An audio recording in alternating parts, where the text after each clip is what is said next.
அனைவருக்கும் வணக்கம். நம்ம இந்த வீடியோவில் என்ன பார்க்க போகிறோம் அப்படின்னா, தமிழ் தாத்தா உவேசா பற்றி தான் நம்ம என்ன பண்ண போகிறோம் பார்க்க போகிறோம். சரியா? அவருடைய இயற்பெயர் என்ன அப்படின்னு பார்த்தீங்கன்னா, வெங்கடரத்தினம். அவருடைய இயற்பெயர் என்னப்பா? வெங்கடரத்தினம். அவருடைய பிறந்த நாள் வந்து பார்த்தீங்கன்னா 19/2 சரியா 1855 பிறந்திருக்காரு. 1855 பிறந்திருக்காரு. அவருடைய மறைவு 28/4/1942.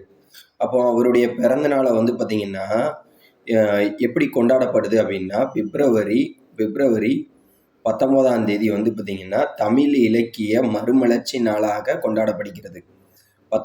பிப்ரவரி 19 எப்படி கொண்டாடப்படுகிறது? தமிழ் இலக்கிய மறுமலர்ச்சி நாளாக கொண்டாடப்படுகிறது. சரி, அவருடைய பெற்றோர் யார் அப்படின்னா வெங்கட சொப்பு மற்றும் சரஸ்வதி அம்மையார். அப்போ ஏன் அவரை வந்து உவேசான்னு அழைக்கிறோன்னா, எப்படி அதோடைய விரிவாக்கம் என்ன அப்படின்னா, அவர் வந்து திருவாரூர் மாவட்டம் உத்தமதானபுரத்தில் பிறந்தார். அதனால் உத்தமதானபுரம் வெங்கட சுப்பு மகனார் அதாவது சாமிநாதன் அப்படின்னு சொல்லி அழைக்கப்படுகிறார். அவருடைய ஆசிரியர் தான் அவருக்கு வந்து என்ன பேர் வச்சிருப்பாருன்னா சாமிநாதன் சொல்லி வச்சிருப்பார். ஓகேவா? அப்போ அவருடைய ஆசிரியர் வந்து யார் அப்படின்னா மகாவித்வான் மீனாட்சி சுந்தரனார்கிட்ட ஒரு 5 வருஷம் என்ன பண்ணியிருப்பார்? தமிழ் கற்றுருப்பார்.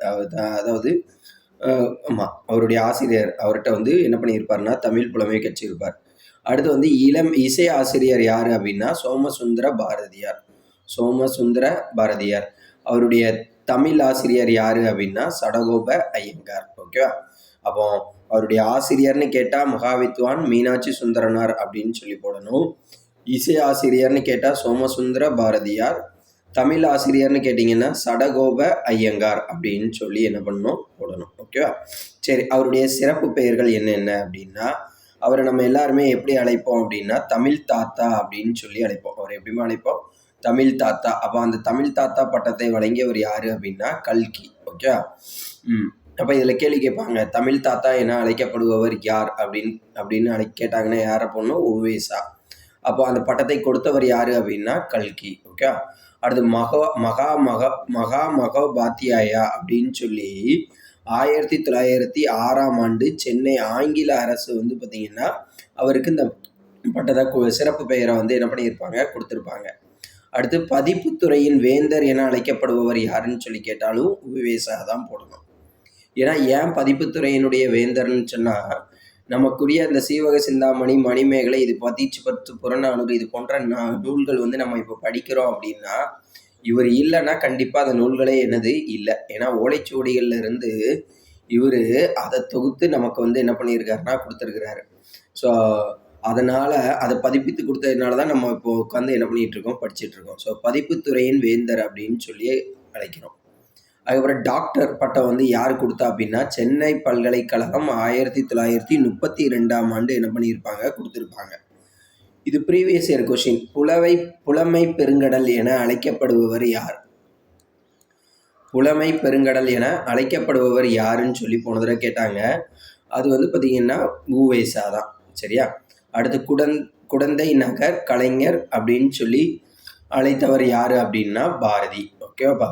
அப்போ இதுவரை நம்ம என்ன படிச்சிருக்கோன்னா, இவருடைய இயற்பெயர் வெங்கடரத்தினம், காலம் 19/2/1855, 28/4/1942, பெற்றோர் வந்து பார்த்திங்கன்னா வெங்கட சுப்பு, சரஸ்வதி அம்மையார், ஊர் வந்து திருவாரூர் மாவட்டம் உத்தமதானபுரம். ஓகே.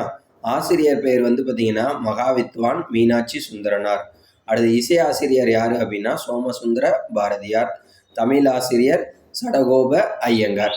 இவருடைய சிறப்பு பெயர்கள் வந்து நம்ம பார்த்துருக்கோம். சிறப்பு பெயர் வந்து தமிழ் தாத்தா.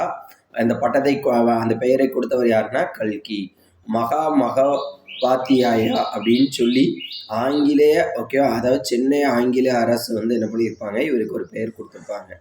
அடுத்து பதிப்புத்துறையின் வேந்தர், டாக்டர் பட்டம் வழங்கியது சென்னை பல்கலைக்கழகம், புலமை பெருங்கடல் அப்படின்னு சொல்லி இவரை வந்து இந்த ப்ரீவியஸ் கொஸ்டின்ஸ் இது ரொம்ப ரொம்ப முக்கியமான பாயிண்ட்டு. அடுத்து குடந்தை நகர் கலைஞர் அப்படின்னு சொல்லி அழைத்தவர் யார் அப்படின்னா பாரதி. ஓகேவா? தேங்க்யூ.